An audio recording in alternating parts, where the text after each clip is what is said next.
Salam sejahtera, perkenalkan nama saya Winda Tarigan.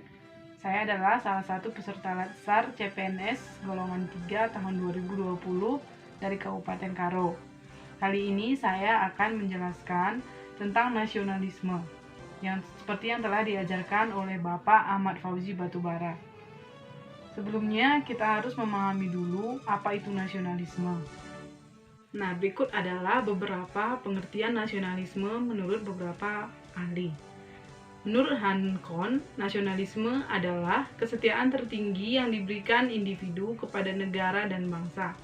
Sedangkan, menurut Louis Sinder, nasionalisme adalah hasil dari faktor-faktor politis, ekonomi, sosial, dan intelektual pada suatu taraf tertentu dalam sejarah. Sebagai contoh adalah timbulnya nasionalisme di Jepang. Sedangkan menurut Joseph Ernest Renan, nasionalisme adalah sekelompok individu yang ingin bersatu dengan individu-individu lain dengan dorongan, kemauan, dan kebutuhan psikis. Sebagai contoh adalah bangsa Swiss yang terdiri dari berbagai bangsa dan budaya dapat menjadi satu bangsa dan memiliki negara. Sedangkan menurut Otto Bauer, nasionalisme adalah kesatuan perasaan dan perangai yang timbul karena persamaan nasib. Contohnya nasionalisme di negara Asia. Sedangkan secara etimologi atau asal kata, nasionalisme berasal dari kata nasional dan isme, yaitu paham kebangsaan yang mengandung makna kesadaran dan semangat cinta tanah air, memiliki kebanggaan sebagai bangsa atau memelihara kehormatan bangsa, memiliki rasa solidaritas terhadap musibah dan kurang beruntungan saudara setanah air. Sedangkan di Indonesia, nasionalisme tumbuh melalui suatu proses yang cukup panjang, melalui pengalaman yang dialami oleh Indonesia selama dijajah oleh Belanda dan negara-negara lain.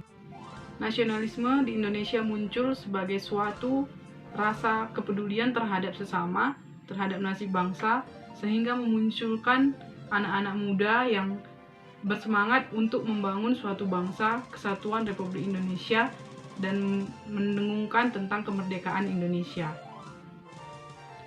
Pada praktiknya, sebagai seorang ASN, perlu kita ingat bahwa kedudukan kita sebagai seorang aparatur sipil negara memiliki 3 fungsi, yaitu 1. Sebagai pelaksana kebijakan publik, 2.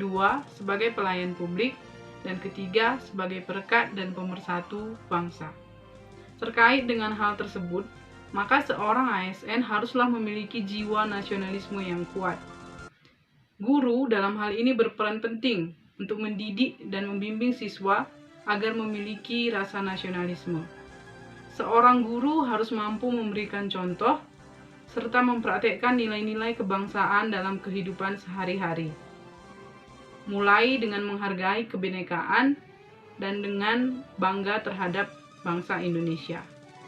Seorang guru harus menunjukkan kepada siswa-siswanya bagaimana cara menghargai keanekaragaman yang ada di Indonesia, bagaimana menghargai suku dan budaya yang ada di Indonesia, dan bagaimana menghargai perbedaan latar belakang setiap siswa yang ada di Indonesia. Dengan demikian, pendidikan tidak hanya mengajarkan tentang teori-teori formal saja, namun didasarkan pada praktek yang nyata. Sehingga siswa yang merupakan generasi penerus bangsa akan menjadi generasi yang menjadi pemersatu bangsa, generasi yang memiliki jiwa nasionalisme yang tinggi dan tidak terjebak dengan fanatisme. Ironisnya, pada saat ini dapat kita katakan bahwa nasionalisme semakin terkikis. Kalaupun ada yang mengatakan bahwa mereka adalah seorang yang menjunjung tinggi nasionalisme, pada kenyataannya mereka tidak bisa membedakan antara nasionalisme dan fanatisme. Berikut adalah beberapa contoh kasus bagaimana generasi saat ini tidak lagi mempedulikan tentang nasionalisme. Anak mana nih, Mang? Perang ya? Perang nih. Laparan. Perang.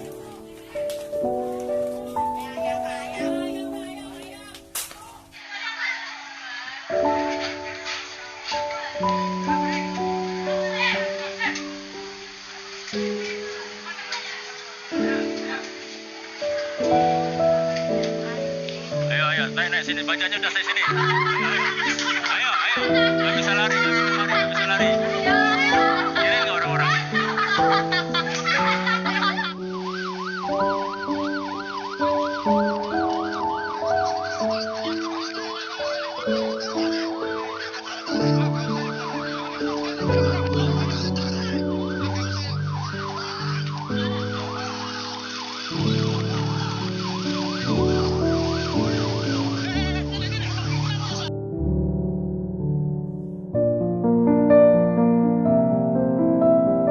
Nasionalisme berarti mencintai Indonesia dengan segala keragamannya. Nasionalisme bukan hanya sekedar kata, tapi harus ditunjukkan dengan tindakan nyata.